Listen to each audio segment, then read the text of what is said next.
შთამბეჭდავია შედეგი, რაც მივიღეთ. დღეს მოგიტანე მეთოდი, რომლითაც გადავარჩენთ არაბულ ტრადიციულ ხერხს, რათა დავაფესვიანოთ ნერგები ისეთ ადგილებში, სადაც თეორიულად ეს შეუძლებელია. ადრე ამას აკეთებდნენ თიხის ქოთნებით, რომლებიც სავსე იყო უდაბნოს ქვიშით და რამდენიმე პატარა ნახრეთით, რაც საშუალებას აძლევდა ბოსტნეულისა და არომატული მცენარეების გამრავლებას უკიდურეს პირობებში. დღეს გაჩვენებ ამავე სისტემის თანამედროვე მარტივ და სახლის ვერსიას, რომ შენც შეძლო მისი გაკეთება ნაბიჯ-ნაბიჯ. ამიტომ იყავით ძალიან ყურადღებით და ჩაიწერე აბსოლუტურად ყველაფერი, რადგან ახლა ვიწყებთ. ამ მეთოდისთვის ძალიან ცოტა რამ დაგჭირდება. ყველაფერი მარტივად საშუალია. პირველ რიგში დაგჭირდება 8 ლიტრიანი გამჭვირვალე ბოთლი. ასევე გამოვიყენებთ ქვიშას.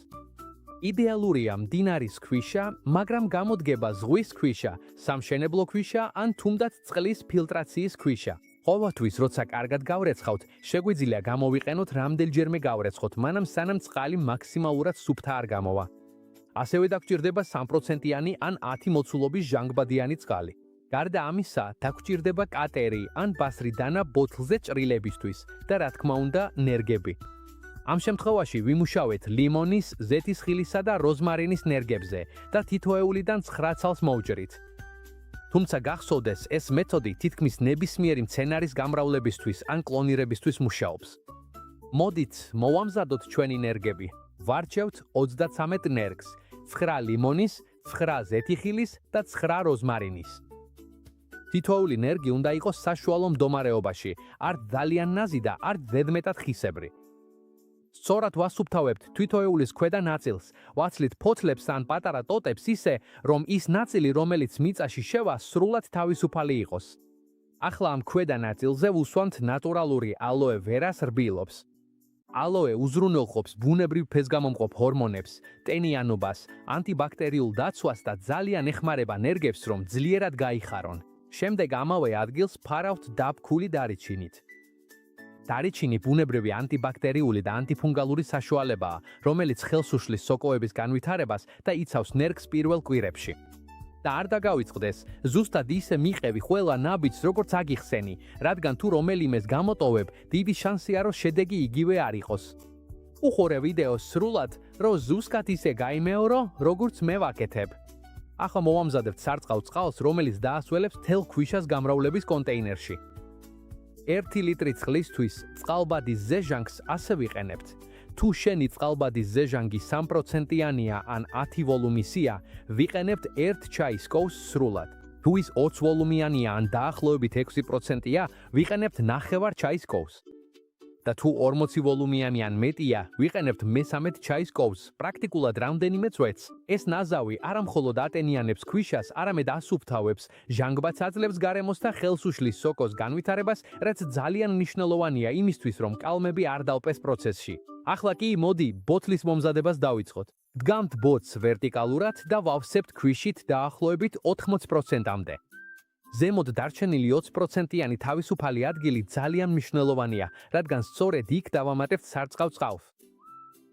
როდესაც ბოთლის სწორ დონემდე იქნება სავსე, ვასხამთ მთელ 1-1.5 ლიტრ წყალს, რომელიც ახლახან მოვამზადეთ, ვასხამთ პირდაპირ ზემოდან თავსახურის გარეშე და ახლა ვტოვებთ ბოთლს ღიად და მოთმინებით ველოდებით, სანამ ეს წყალი მთლიანად გაიწურება ქვიშაში. ქვიშა ნელ-ნელა შეიცავს წყალს და ტენიანობა თანაბრად განაწილდება ზემოდან ბოლომდე.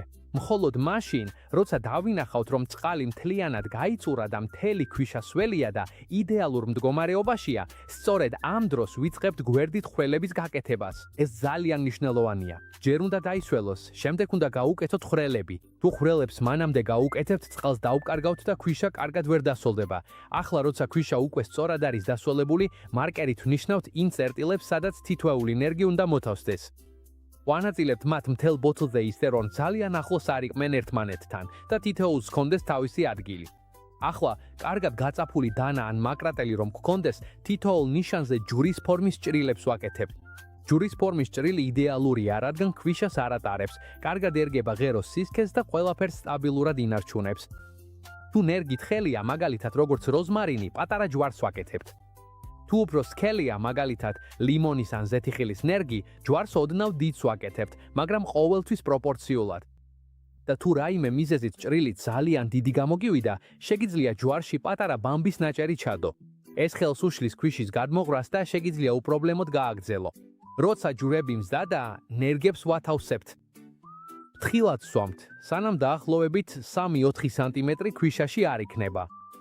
ეს სიღრმე იდეალურია, რომ ნერგები მყარად იყოს და ფესვები უპრობლემოდ განავითარონ. ახლა ძალიან მარტივ ბუნებრივ პრევენციულ საშუალებას მოვამზადებთ.